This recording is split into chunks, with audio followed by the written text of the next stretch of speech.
Hi friends, welcome to my channel. This is Ramakrishna. My channel name is Ramki Tribhuvan. Please share, like and subscribe. ఈసారి మా tour east ఇండియాలో స్పిరిచువల్గాను hill tour, అంటే ఆధ్యాత్మికము విహారము రెండు combination అన్నమాట. ఈ tour travels పేరు holidays 91. ఇక్కడ మీకు ఫోన్ నెంబర్ కూడా ఇచ్చాను వాళ్ళది. ఈ టూర్ ప్రోగ్రాము ఏప్రిల్ 12 నుంచి ఏప్రిల్ 24 వరకు ఉంది. అంటే 13 days 12 nights అన్నమాట. మొదటగా మేము హైదరాబాద్ నుంచి కలకత్తా వెళ్ళాం. ఇది కలకత్తా ఎయిర్పోర్టు. ఈ కలకత్తా ఎయిర్పోర్ట్లో దిగాం. కలకత్తా ఎయిర్పోర్ట్ పేరు నేతాజీ సుభాష్ చంద్రబోస్ ఇంటర్నేషనల్ ఎయిర్పోర్ట్.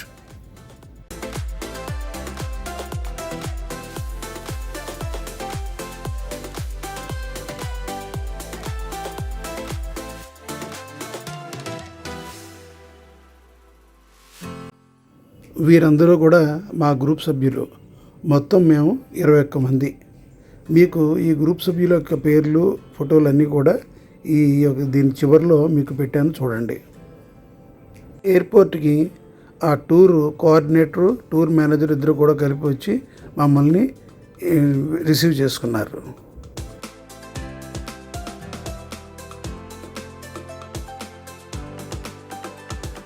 అక్కడి నుంచి బస్సులో మాకు హోటల్కి తీసుకెళ్లారు. ఎయిర్పోర్ట్కి దగ్గరలోనే ఉన్నటువంటి హోటల్ పేరు ట్రాన్సిటల్ హోటల్ వారు మమ్మల్ని సాధారణంగా ఆహ్వానించారు. వచ్చిన వారందరికీ కూడా తిలక్ పెట్టి వెల్కమ్ డ్రింక్ ఇచ్చారు.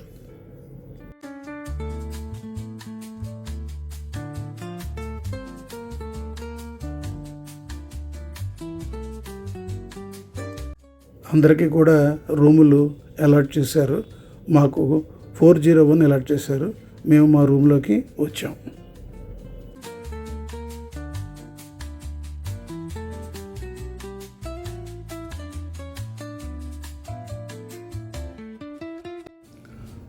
రూమ్లో ఫ్రెష్ అప్ అయిన తర్వాత 8th floorలో లంచ్కి వెళ్ళి లంచ్ చేసాం.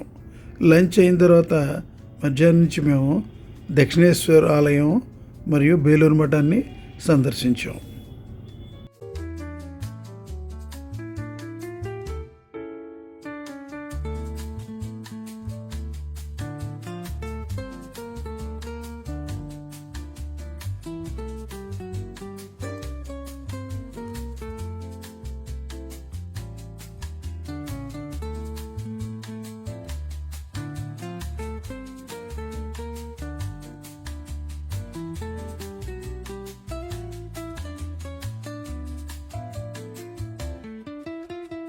నమస్కారం. దక్షిణేశ్వర ఆలయం అనగానే మనకి ఈశ్వరుని ఆలయం అనుకుంటాం, కానీ కాదు. ఇది అమ్మవారి ఆలయం. ఇక్కడ అమ్మవారి పేరు భవతారిణి శక్తి అమ్మవారు. ఇక్కడ విగ్రహము శివుడు భూమిపై పడుకుని ఉంటాడు. శివుని మీద కాలు వేసి అమ్మవారి విగ్రహము ఉంటుంది. దీనికి కారణం ఒక పురాణ గాథ ఉంది. అమ్మవారు దుష్టులను శిక్షించి ఉన్నప్పుడు, ఉగ్రతాండవం చేస్తున్నప్పుడు, ఆ సృష్టి నాశనం అయ్యే సమయంలో శివుడు అమ్మవారి యొక్క శక్తిని తగ్గించడం కోసం అని చెప్పి భూమిపై పడుకుంటాడు. భూమిపై పడుకున్నప్పుడు అమ్మవారు తనకు తెలియకుండానే శివుని మీద కాలు వేస్తుంది. కాలు వేసిన తర్వాత తెలుసుకొని సిగ్గుతో ఆమె నాలుకను బయటికి చాపుతుంది. ఇది దీని యొక్క ఇతివృత్తాంతము. శివుడు చైతన్యము శాంతి, అమ్మవారు శక్తి. శివశక్తుల కలయికే ఈ సృష్టి రహస్యం.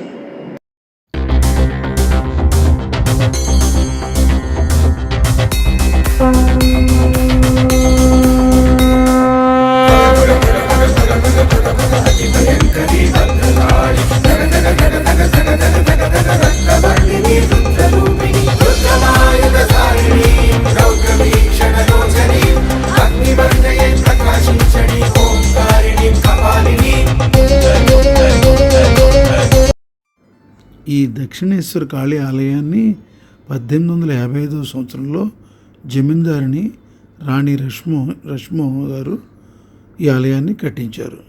రాణి రష్మో గారికి ఒకసారి కాళీమాత కలలో దర్శనమిచ్చి నా కోసం ఆలయాన్ని నిర్మించు అని చెప్పింది. ఆ దైవాజ్ఞను పాటిస్తూ గంగానది తీరంలో ఈ ఆలయాన్ని నిర్మించారు. ఇక్కడ ప్రధాన దేవత భవతారిణి కాళీమాత, అంటే భక్తుల కష్టాలను తొలగించేదని విశ్వాసం. ఈ ఆలయ ప్రాంగణంలో 12 శివాలయాలు, రాధాకృష్ణ మందిరం కూడా ఉన్నాయి. రామకృష్ణ పరమహంస గారు ఈ ఆలయంలో కాళీ అమ్మవారి పూజారిగా పనిచేశారు. ఆయన దేవిని జీవంతమైనటువంటి తల్లిగా, జగజ్జననిగా భావించి భక్తితో పూజించేవారు. రామకృష్ణ పరమహంస గారి అసలు పేరు గదాధర్ చటర్జీ.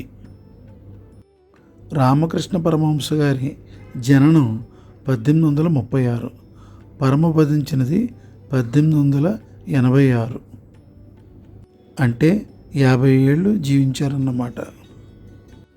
దక్షిణేశ్వర కాళీ ఆలయంలో పూజ చేస్తూ ఆయనకు ఒకరోజు తీవ్ర విరహం వచ్చింది. అప్పుడు అమ్మవారిని, అమ్మ నువ్వు నిజంగా ఉన్నావా అని ఏడుస్తూ ప్రార్థించారు. అప్పుడే ఆయనకు కాళీమాత ప్రత్యక్షమై దర్శనమిచ్చిందని చెప్తారు. ఈ అనుభవం ఆయన జీవితాన్ని పూర్తిగా మార్చింది. ఇక్కడ మన యొక్క బ్యాగులు, మన యొక్క మొబైల్స్ కూడా ఇక్కడ మనం డిపాజిట్ చేసుకోవాలి. లోపలికి అలౌ చేయరు. ఆ కనపడుతున్న విగ్రహమే స్వామి వివేకానంద, రామకృష్ణ పరమహంసకి ప్రియ శిష్యుడు. ఇది ఆలయ ప్రాంగణం.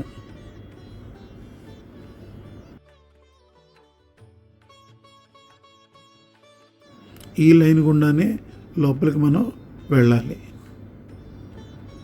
ఇది అమ్మవారు యొక్క దేవాలయం. ఈవిడే అమ్మవారు జగజ్జనని. మీరు కూడా దర్శించుకోండి.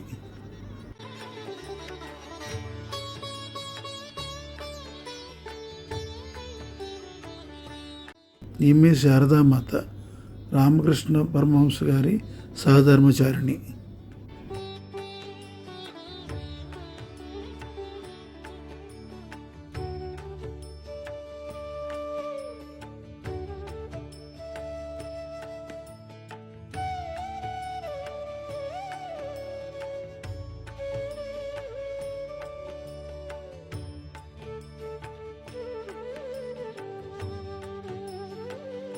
ఈ ఆలయ వెనుక భాగంలో ప్రవహించే నదే హుగ్లీ నది. ఇది హిందువులకు అత్యంత పవిత్రమైనది. ఇందులో స్నానం చేస్తే పాపాలు పోతాయని నమ్మకం. దేవతల యొక్క ఆశీర్వాదంగా కూడా భావిస్తారు.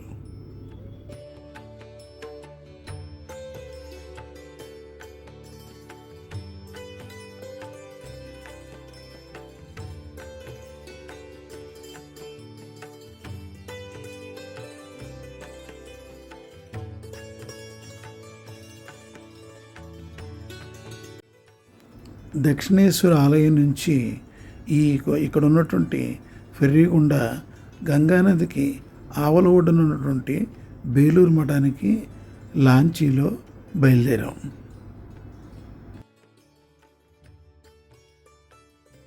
ఇదిగో ఈ లాంచీలోనే మేము ఆవల ఒడ్డునున్న బేలూరు మఠానికి వెళ్ళాం.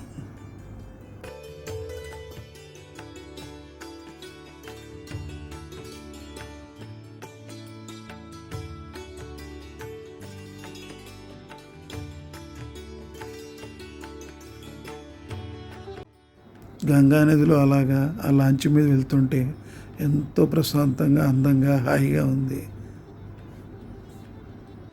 కానీ మాకు బేలూరు మఠం వెళ్ళేటోటికి చీకటి పడిపోయింది. ఏమిటో కలకత్తాలో ఎర్లీ మార్నింగ్ 5 o'clockకే ఎండ వస్తుంది, ఈవినింగ్ 6 ఆ ప్రాంతాల్లోనే చీకటి పడిపోతుంది. బట్ హైదరాబాద్లో అట్లా కాదు.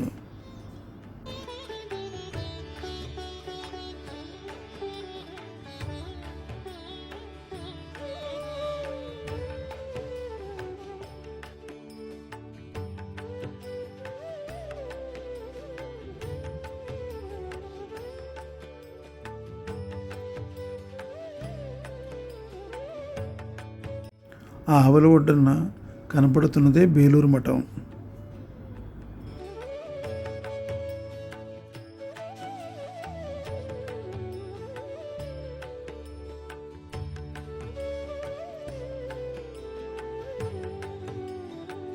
రండి, మాతో పాటు మీరు కూడా బేలూరు మఠాన్ని సందర్శించండి.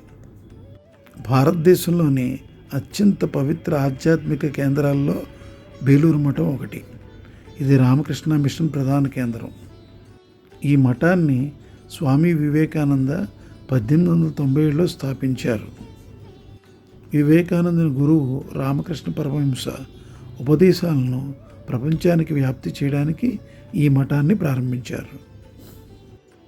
బేలూరు మఠం యొక్క ముఖ్య ఉద్దేశ్యం ఆధ్యాత్మిక సాధన, విద్యా సేవా కార్యక్రమాలు, సామాజిక సేవ.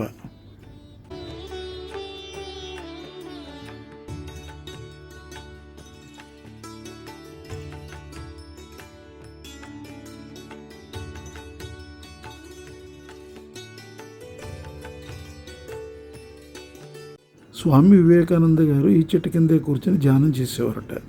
ఆయన ఆధ్యాత్మిక ఆలోచనలు, బోధనలు ఇక్కడే పలుమార్లు జరిగినట్లు చెప్తారు. భక్తులు దీన్ని పవిత్రంగా భావించి దర్శనం చేస్తారు. ఇది సాదాసీదా చెట్టు కాదు, వివేకానంద గారి స్మృతిని గుర్తు చేసేటువంటి చారిత్రక చిహ్నం.